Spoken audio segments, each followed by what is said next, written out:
Jai Hind everyone, welcome to my channel Brainy Teach. Today I am here with my new video of class 8 chapter 4 of history. But before starting the video, I request you all to watch till end, like and subscribe also. Let's begin. In the given map of India, you can see there were so many tribal communities. Those were found in the different parts of India like Bhils, Santals, Orons, Begas, etc. All of them, they were unhappy with the changes they were experiencing and the problem they were facing under the British rule. Most of the tribes, they have their own customs and rituals. These customs and rituals were very different from those laid down by the Brahmins. This society doesn't follow any caste system. All those who belong to the same tribe thought of themselves as sharing common ties of kinship. By the end of the 19th century, most of the tribal community of different parts of India, they were involved in the variety of activities. Some of them, they practiced jhum cultivation, which is also known as shifting cultivation. This type of cultivation was done on a small patch of land, mostly in the forest. The cultivator cut the tree tops to allow the sunlight to reach the ground and burn the vegetation on the land to clear it for cultivation. They used the ash for spreading on the cultivation which contain potash, which fertilizes their soil. They cut down the trees, scratches the soil in order to prepare it for the cultivation. They scattered the seeds on the field instead of plowing the land and the sowing of the seed. When the crop was ready and harvested, they moved to another land. Shifting cultivators, it was done mostly in the hilly and the forested area of northeast and central India. The life of the tribal people, it was dependent on the free movement within the forest and on being able to use the land and forest for growing their crop. Some of them, they were hunters and the gatherers. They used to hunt animals and gather forest products. The Kons, which were the tribal community of the forest who live in the Orissa, they regularly went on collectively hunts and then divided the meat amongst themselves. They ate fruits and roots. They collected the fruits, they extracted the oil from the seeds of sal and mahua. They used many forest shrubs and herbs for the medicinal use and sold forest produces in the local market. Many of them, they exchange their goods for getting the things which they needed in return of their valuable forest produces. They bought goods with a small amount of the earning they had. Some of them did odd jobs in the villages like carrying loads on or building roads, while other labored in the field of the peasants and the farmers. But some tribes, like Begas of central India, they were very reluctant to do work for others. They think that they were made for the forest and they could only live on the produces of the forest. It was below the dignity of the Begas to become a laborer. Tribal groups, they were dependent on the traders and money lenders for goods they needed. The traders came to them with the different types of things for sale and sold their good at a very high prices. Money lender gave them loan with which the tribal met their cash need. But the interest was charged very high. That is why These tribal people, they see the moneylender and the trader as an evil outsider and the cause of their misery. Some of the tribal groups, they lived by herding and rearing animals. They were mostly the pastoralists who moved with their herds of cattle or sheep according to the season. The Van Gujjas of Punjab hills and the Labadis of Andhra Pradesh, they were the cattle herder. And the Gaddis of Kullu were shepherd, and the Bakarwal of Kashmir reared goats. Many of the tribal groups, they had started living a settled life and and cultivating their field in one place year after year instead of moving from place to place. They began to use plows and gradually they got rights over the land they live on. Mundas of Chota Nagpur, they mostly live in a clan. All the members of the clan were regarded as descendants of the original shelters who had first cleared the land. All of them had a right on the land. Some of them they acquired more power and became chiefs, and other became followers. Powerful men often rented out their lands instead of cultivating it themselves. The British official they saw settled tribal group like the Gonds and the Santhal more civilized than the hunter-gatherer or shifting cultivators. During the British rule, the lives of the tribal groups changed.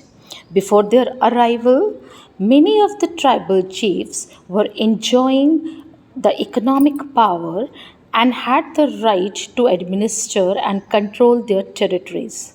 In some places, they had their own police and decided on the local rules of lands and forest management. Under the British rule, their function and the power of the tribal chiefs changed. They were now allowed only to keep their land titles over a cluster of villages and rent out lands, but they lost much of their administrative power and they were forced by the Britishers to follow the laws made by British official in India. They also had to pay tribute to the British and discipline the tribal groups on behalf of the British. They lost the authority they had earlier enjoyed amongst their people and were unable to fulfill their traditional functions. Colonial rules also affected the lives of the shifting cultivator. The British were uncomfortable with the groups who moved about and did not have a fixed home. They wanted the tribal groups to settle down and became peasants cultivator because settled peasants were easier to control and administer than the people who were always on move. The British also wanted a regular revenue source for the state, so they introduced land settlement. They measured the land, defined the right of each individual to that land, and fixed the revenue demand for the state. Some of the peasants they were declared as a landowner and other as a tenant. The tenants were to pay rent to the landowner, who in turn paid the revenue to the state. The British efforts to settle June cultivator was not very successful. The, Due to the scarcity of the water and the dry soil, June cultivator could not yield more crops. So they started continuing with the same traditional practices. The life of the tribal group was directly connected to the forest. The British extended their control over all forests and declared that forests were the state property. Some forests were classified as reserved forest for they produced timber which the British wanted. In these forests, peoples were not allowed to move freely. or practice jhum cultivation. They cannot collect fruit or hunt animal. Most of them, they were forced to move from that area to the other area, and they moved there in search of work and livelihood. But when the Britishers stopped the tribal people from living inside the forest, they also faced many problems. They also faced a problem of laborers to cut trees for railway sleepers and to transport logs. The colonial officer, they came up with a solution. They gave Jhum cultivator a small patch of land in the forest and allowed them to cultivate these on the condition that those who lived in the village would have to provide labors to the forest department and also look after the forest. Many of the tribal group reacted against this colonial forest law. They disobeyed the new laws, continued with practice that were declared illegal and at time rose in open rebellion. One of them was the revolt of Songaram Sangama in 1906 in Assam and the forest satyagraha of 1930s in the central provinces. During the 19th century, tribal groups found that traders and the moneylenders they were frequently coming to the forest and wanted to buy forest produces and offered them cash loan and asking them to work for wages. For example, Hazaribagh, which is now in Jharkhand, was the area where the Santhal reared cocoons. The trader dealing in silk sent their agents who gave loan to the tribal people and collected the cocoons. The growers they were paid very less amount like rupees 3 to rupees 4 for 1,000 cocoons. And these cocoons were then exported to Bhadarwan or Gaya and where they were sold at 5 times prices. The middlemen made huge profit.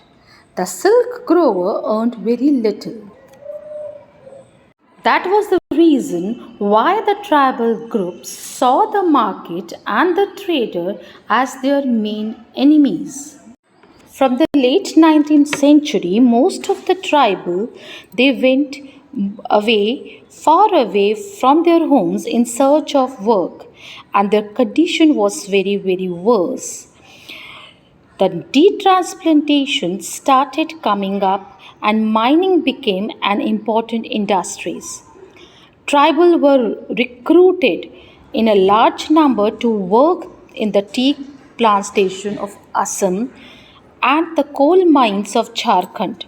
They were recruited through contractors who paid them miserably low wages and prevented them from returning home. In the 19th and the 20th century, most of the tribal groups of different part of the India they started rebelling against the change in the laws, the restriction on their practices, and the new taxes they had to pay, and the exploitation by the traders and the moneylenders. For the example, the coals in 1831 and 32, Santhal rose in revolt in 1855. The Bastar rebellion in the central India broke out in 1910 and Worli revolt in Maharashtra in 1940. The movement by the Birsa was one of such movement. Birsa was born in the mid 1870s. He was found roaming in the forest and the villages of Chota Nagpur in Jharkhand. People used to say that he had a miraculous power. He could cure all diseases and even multiply grains. Birsa himself has declared that God has appointed him to save his people from trouble, free them from slaveries of Dikus. He went to the local missionary school and listened to the sermon of the missionaries. He also spent some time in the company of the prominent Vaishnav preacher. He wore the sacred thread and began to value the importance of purity and pity. Birsa was deeply influenced by many of the ideas he came in touch within his growing up years. His movement was aimed at reforming tribal society. He urged the Mundas to give up drinking liquor, clean their village, and stop believing in witchcrafts. In 1895, Birsa urged his followers to recover their glorious past. The British officials they were worried about the political aim of the Birsa movement because Birsa wanted to drive out missionaries, moneylenders, Hindu landlords, and the government, and he wanted to set up a Munda Raj.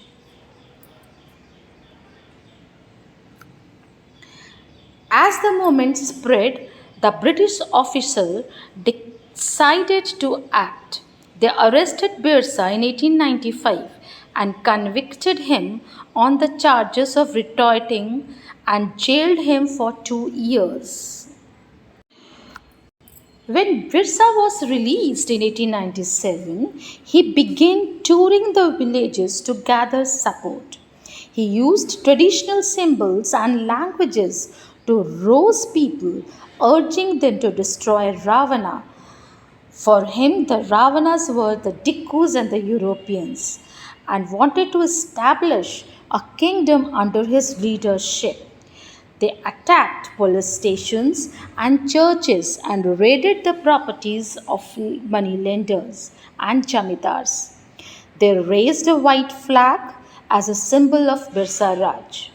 In 1900, Birsa died of cholera, and because of his death, the movement faded out. However, the movement was significant.